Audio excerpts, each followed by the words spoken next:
So today we will do MCQ practice of like father like daughter chapter. Now our first question is passing of the trait from parents to offspring is called. Now what is offspring? Offspring are children. Okay, children को हम क्या बोलते हैं? Offspring. So passing of trait means आदतें. तो आदतें जो हमारी होती हैं या जो भी characteristics we can say trait means characteristics parents से उनके बच्चों में जो पास होते हैं उनको क्या बोलते हैं? Disease, environment, heredity, circumstances. So the passing of traits parents to offspring is known as heredity. So remember this term heredity. Heredity is known as passing of traits from parents to offspring. Okay, our next question. Gregor Mendel explain the passing of trait using. तो हमने पढ़ा था chapter में जैसे कि Gregor Mendel ने एक experiment किया था और ये experiment is given in your book in detail. So which plant he used for his experiment? You can say using what he had used to explain his experiment. Dogs, mango tree, pea plant और rat. So Gregor Mendel ने जो use किया था ये आपने use किया था P plant को. याद होगा आपने चैप्टर में पढ़ा था कि पी प्लांट पे उन्होंने एक्सपेरिमेंट किया था. Rough and smooth surface and the colour of peas yellow और ग्रीन. सो आंसर आपका क्या होगा यहाँ पे? Pea plant. Next question. Which body part are affected when a person suffering from polio? So polio body के किस part को affect करता है? Ears, legs, eyes और hands. तो यहाँ पे हमारा आंसर क्या होगा? Yes, try to remember the answer. Polio. So polio affects our legs. तो यहाँ पे आंसर हमारा क्या है? Legs. तो try to understand the question and give the answer. Which body part are affected when a person suffers from polio? तो answer यहाँ पे क्या होगा हमारा? legs. Now question number 4. Who discovered the law of inheritance? तो कौन से scientist थे जिन्होंने लॉ ऑफ इनहेरिटेंस आपका डिस्कवर किया था? फ्रैंकलिन, न्यूटन, जॉर्ज बुश और ग्रेगोर मेंडल. तो हमने पढ़ा जेनेटिक्स के जितने भी एक्सपेरिमेंट किए थे, फादर ऑफ जेनेटिक्स जिनको बोला जाता है, वो आपके कौन से साइंटिस्ट हैं? Gregor Mendel. तो लॉ ऑफ इनहेरिटेंस जो है वो इन्होंने ही डिस्कवर किया था. ठीक है, लॉ ऑफ इनहेरिटेंस किसने किया था? ग्रेगोर मेंडल ने. ग्रेगोर मेंडल के बारे में आपकी बुक में थोड़ा सा इंट्रोडक्शन है, या आप आगे की क्लासेस में थोड़ा डिटेल में पढ़ोगे. तो अभी जस्ट ये जेनेटिक्स का इंट्रोडक्शन है, जो ये हमारी साइंस की ब्रांच होती है जिसमें हम ट्रेड्स के बारे में पढ़ते हैं, हैबिट्स के बारे में पढ़ते हैं, जो one generation to next generation में ट्रांसफ़र होती है, उन्हें हम जेनेटिक्स के अंडर पढ़ते हैं. तो ये सब्जेक्ट होता है आपका जेनेटिक्स. ओके, तो लॉ ऑफ इनहेरिटेंस हमेशा याद रखना, ये आपका ग्रेगोर मेंडल आएगा. Okay, now we will move to the next question. Question number 5. The two persons who are born together and look alike are called. दो persons जो एक साथ पैदा होते हैं, जो एक जैसे ही दिखते हैं, offspring, cousin, relatives और identical twins. ओके, twins मतलब जो एक साथ पैदा होते हैं ना, दो बच्चे एक साथ जो पैदा होते हैं उन्हें हम twins बोलते हैं.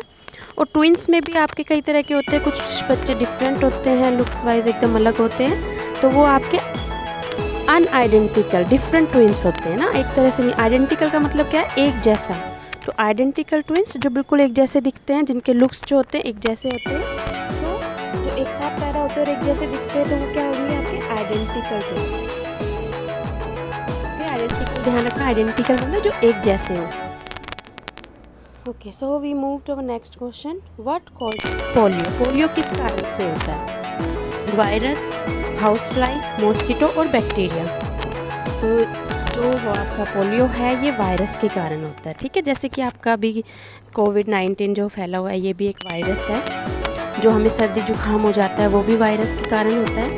तो जो पोलियो है वो भी एक किसके कारण होता है? आपका वायरस के कारण.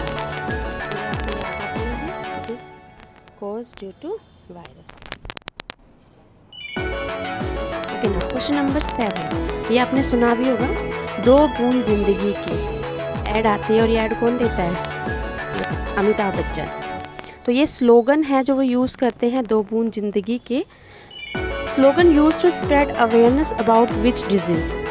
तो 2 बूंद जिंदगी की कौन सी डिजीज़ के बारे में अवेयरनेस क्रिएट करता है, कौन सी डिजीज़ के बारे में बताता है? तो इसका आंसर आपका क्या होगा? पोलियो।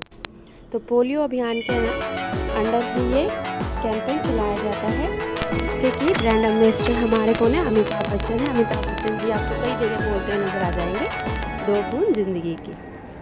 ओके, क्योंकि पोलियो में आपको ड्रॉप्स पिलाई जाते हैं, छोटे बच्चों को 5 साल तक जिनकी उम्र होती है उन्हें पोलियो ड्रॉप्स दी जाती है ताकि उन्हें पोलियो इफेक्ट ना करे। Okay, next question, traits that are passed on from parents to children. Those genes is known as inherited traits, acquired traits, all of these, none of these. तो inherited का मतलब क्या होता है? जो पेरेंट्स से आती हैं बच्चों में। acquired जो हम अपने आसपास से सीखते हैं। कुछ आदतें ऐसी भी होती हैं जो एनवायरनमेंट, जैसे आप ठंड के एरिया में रहते हो तो आप उस तरह से अडप्ट हो जाते हो, उस तरह से आपकी आदतें डेवलप हो जाती है, आपको गर्म खाना अच्छा लगता है ना। जैसे हमारे यहाँ पे भी हर स्टेट का अलग अलग एनवायरनमेंट है, हर स्टेट में अलग तरह का खाना खाया जाता है, कपड़े पहने जाते हैं। तो कुछ आदतें हम अपने एनवायरनमेंट से एक्वायर करते हैं। इनहेरिट का मतलब क्या है? जो पेरेंट्स से अपने आप आ जाती है, उसमें हमें कुछ नहीं करना, वो आदतें हमें अपने आप ही मिल जाती है। और एक्वायर का मतलब क्या है? जो चीज़ें हम सीख लेते हैं अपने एनवायरनमेंट से। ठीक है, तो इसमें क्या होगा? जो ट्रेट्स हमें पेरेंट्स से मिलती है उसका आंसर आपका क्या होगा? Inherited traits.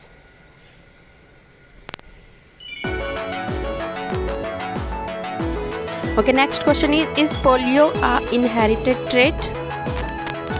पोलियो एक इनहेरिटेड ट्रेट है, तो इसका आंसर क्या होगा आपका? No, polio is not a inherited trait, it cause due to virus. तो वायरस तो कभी भी आपके शरीर में एंटर कर सकता है, तो ये पेरेंट्स से हमें नहीं होती है। इनहेरिटेड का मतलब क्या है? जो हमें पेरेंट्स से मिलता है। तो पोलियो कभी भी पेरेंट्स से उसके बच्चों को नहीं होता है। क्वेश्चन, हु इज चाची? तो our options are brothers, fathers, brothers wife, पापा के भाई की वाइफ, ग्रैंडफादर्स डॉटर या आपके दादा की बेटी, डेट मीन्स आपकी बुआ। मामाज वाइफ को क्या बोलते हैं? मामी। फादर सिस्टर को क्या बोलते हैं? बुआ। तो ग्रैंडफादर्स डॉटर या फिर फादर सिस्टर सेम है, तो ये आपकी बुआ होती है। तो चाची किसको बोलते हैं? फादर्स के जो भाई की वाइफ है उसको हम क्या बोलते हैं? चाची। तो यहाँ पे हमारा जो आंसर है वो क्या होगा? 1। Okay, question number 11, some habits we get from our family while some skill we pick up from our cousin, environment, neighbour, school. तो यहाँ पे हम क्या कह सकते हैं? जितने भी ये है, नेबर हो गया, स्कूल हो गया, आपके एनवायरनमेंट में आता है। एनवायरनमेंट डेट मीन्स आपके ऑल अराउंड जो भी है वो आपका एनवायरनमेंट है। तो कुछ चीज़ें आपको आपकी फैमिली से मिलती है और कुछ चीज़ें आप अपने आसपास से, चाहे वो स्कूल हो या फिर आपका नेबरहुड हो या आपके सोसाइटी हो, कहीं भी हो, तो वहाँ से आपको मिलती है। तो इसमें हमारा आंसर क्या होगा? Environment. Okay, okay, next question number 12, which one does not resemble the person who brings him up? That means person who bring him up, that means जो आपके पेरेंट्स हैं, जो आपको इस दुनिया में लेके आए हैं। तो इनमें से कौन सी चीज़ है जो उनसे रिजेंबल नहीं करती है? कौन है जो उनसे रिजेंबल नहीं करते हैं? आपके कज़न, एडोप्टेड चाइल्ड, ट्विंस या ऑफस्प्रिंग। ऑफस्प्रिंग यहाँ पे क्या है? बच्चे। ट्विंस जो है जो एक साथ पैदा होते हैं, जुड़वा, जिनको हम बोलते हैं। कज़न आपकी बुआ, आपकी चाची, आपकी मामी के जो भी बच्चे होते हैं वो आपके कज़न लगते हैं। तो पेरेंट्स से किनकी आदतें नहीं मिलती है? एडोप्टेड चाइल्ड की। एडोप्टेड चाइल्ड क्या होता है? जब हम किसी और के बच्चे को गोद लेते हैं और उसे पालते हैं तो उसको हम बोलते हैं एडोप्टेड चाइल्ड। ओके, तो एडोप्टेड चाइल्ड जो होते हैं वो इनहेरिट नहीं करते हैं, ठीक है, क्योंकि उनके पेरेंट्स जो उन्हें पैदा करते हैं वो दूसरे होते हैं और जो उन्हें पालते हैं वो दूसरे हैं। तो उनमें जो आदतें होंगी वो उनकी होंगी जिन्होंने उन्हें जन्म दिया है, ठीक है। तो इसीलिए एडोप्टेड चाइल्ड जो होते हैं उनमें पेरेंट्स की आदतें नहीं होती है, उनके जैसे नहीं दिखते हैं। Now our question number 13. Gregor Mendel was born in and our options are America, Austria, India. So as you have studied in the chapter, he is an Australian monk. So his country was Austria. Answer here is Austria. So remember this. Now I am sharing some information about Gregor Mendel. He was the father of genetics. Okay, Gregor Mendel 1822 से लेकर 84 तक है इनका. Was an Austrian monk who studied genetics. Okay, इन्हीं को हम father of genetics भी बोलते हैं. Suvasini's father was a karate coach, cricket coach और अ फार्मर. तो सुवासिनी के जो फादर थे वो कराटे सिखाते थे, क्रिकेट के कोच थे या फिर वो फार्मर थे. तो यहाँ पे हमारा आंसर क्या होगा? Karate coach.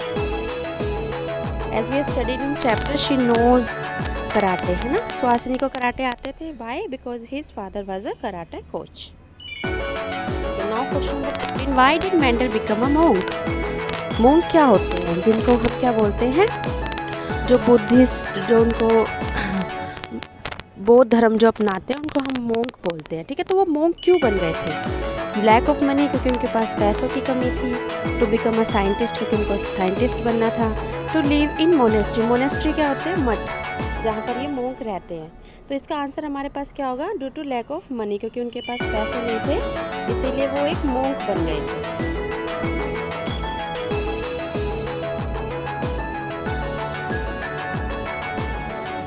Now question number 16. Who discovered polio vaccine?